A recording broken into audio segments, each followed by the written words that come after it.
Bonsoir. Bonsoir Claire. Emmanuel Macron est en Syrie et son président par intérim, Ahmed Al-Shara, a déclaré qu'il voulait faire de la France le premier partenaire commercial de son pays. Et oui, parce que 13 années de guerre en Syrie ont détruit le pays et il y a beaucoup à reconstruire. Ça signifie donc d'immenses marchés à saisir pour les entreprises et les pays que ça intéresse. Selon la Banque mondiale, le montant de la reconstruction est de 216 milliards de dollars au moins pour rebâtir des logements, des infrastructures, des bâtiments publics et industriels. Et tout ça explique cette délégation importante de chefs d'entreprise qui accompagne Emmanuel Macron. Le président qui, par ailleurs, multiplie les initiatives pour séduire Damas. Exemple, cette restitution de 51 millions d'euros confisqués au clan Assad. Et puis politiquement, eh bien, le président français a été aussi le premier dirigeant occidental à recevoir Ahmed Al-Shara. C'était à l'Élysée en mai 2025. Il est aujourd'hui le premier président de l'Union européenne à se rendre en Syrie depuis la chute de Bachar al-Assad en 2024. Un rapprochement diplomatique et politique qui devrait aider à séduire économiquement son homologue syrien. Et effectivement, ça semble marcher puisque Ahmed Al-Shara semble très bien disposé à l'égard de la France. Écoutez. Après la crise du détroit d'Ormuz à laquelle nous avons tous assisté cette année, le monde a pris conscience de l'importance de disposer de voies de navigation sûres et stables. On souligne ici l'importance de la géographie de la Syrie qui joue un rôle vital de carrefour incontournable des corridors mondiaux. Et nous voulons que la France soit notre premier partenaire dans ce parcours. Alors on parle de chantiers, de marchés très importants que la France espère remporter. Des accords ont d'ailleurs déjà été signés par le passé entre les entreprises françaises et la Syrie. Oui, des accords en cours et des accords effectivement dans les mois qui se sont écoulés. Par exemple, en mai 2025 déjà, la CMA-CGM avait signé pour exploiter le port de Latakié pendant les 30 prochaines années en échange de 230 millions d'euros d'investissement sur 5 ans.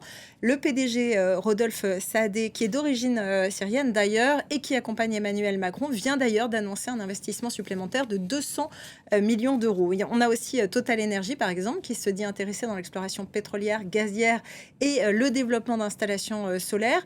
Mais Total Energy envisage aussi la restauration du gazoduc entre Kirkouk en Irak et Banias, le port syrien, pour acheminer donc du pétrole irakien jusqu'à la Méditerranée.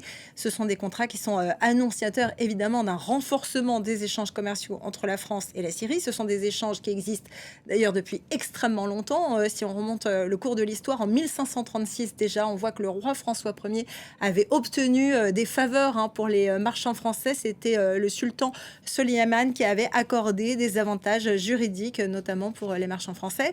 Ensuite, la France a développé ses relations et notamment participé au développement d'infrastructures au 19e, au 20e siècle dans le pays. Et puis au 21e siècle, ça s'étiole même beaucoup, puisque quand on regarde en 2022, eh bien, la France était le 11e fournisseur de la Syrie et son 24e client mondial.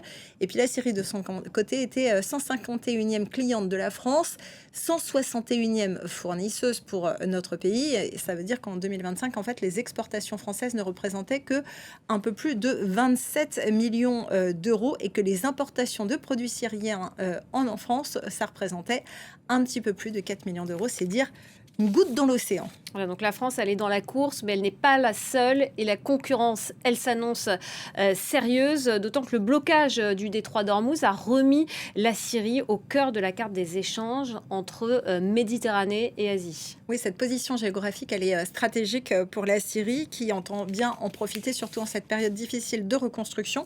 Il y a plusieurs projets en cours, notamment le projet des 4 mers qu'on voit en jaune sur la carte, qui veut relier en fait les mers Méditerranée, Noire, Caspienne et le Golfe arabo-persique et mettre un terme à l'hégémonie des détroits maritimes comme le détroit d'Ormuz, dont on a cruellement senti le côté critique et le fait qu'il pouvait faire basculer la planète assez rapidement. Et puis il y a le plan 4+1 qui a pour objectif de créer un centre névralgique du commerce mondial entre l'Asie, l'Europe et le monde arabe, avec de très grandes infrastructures de diverses natures comme des pipelines régionaux, soit à remettre en service, soit à construire, un gazoduc entre le Qatar Qatar et la Turquie, ou encore une ligne de train à grande vitesse qui traverserait la Syrie du nord au sud, de la Turquie vers l'Arabie saoudite. C'est la crise d'ailleurs du détroit d'Ormuz qui a permis à la Syrie de toucher des droits de transit bienvenus et qui s'annoncent colossaux pour les années à venir, un peu comme ce que touche le canal de Suez. Chaque passage de bateau, ça pourrait rapporter donc beaucoup d'argent dans les années à venir. Finalement, cette crise du détroit d'Ormuz, elle va peut-être servir de tremplin à Damas. D'ailleurs, en avril, l'Irak avait signé un accord pour exporter une partie de son pétrole vers l'Europe à travers le territoire syrien. Les Émirats arabes unis, le Koweït en avaient fait autant. Et puis, il y a aussi les ambitions régionales. La Turquie est une partenaire de la Syrie. Il y a aussi la Chine avec ses projets de nouvelles routes de la soie qui ziotent avec beaucoup d'attention la Syrie. Et puis aussi les États-Unis qui veulent faire du pays une plaque tournante des lignes de transport d'énergie. Bref, la Syrie n'a que l'embarras du choix pour ses partenaires économiques. Merci beaucoup, Laure Manin. C'était l'économie.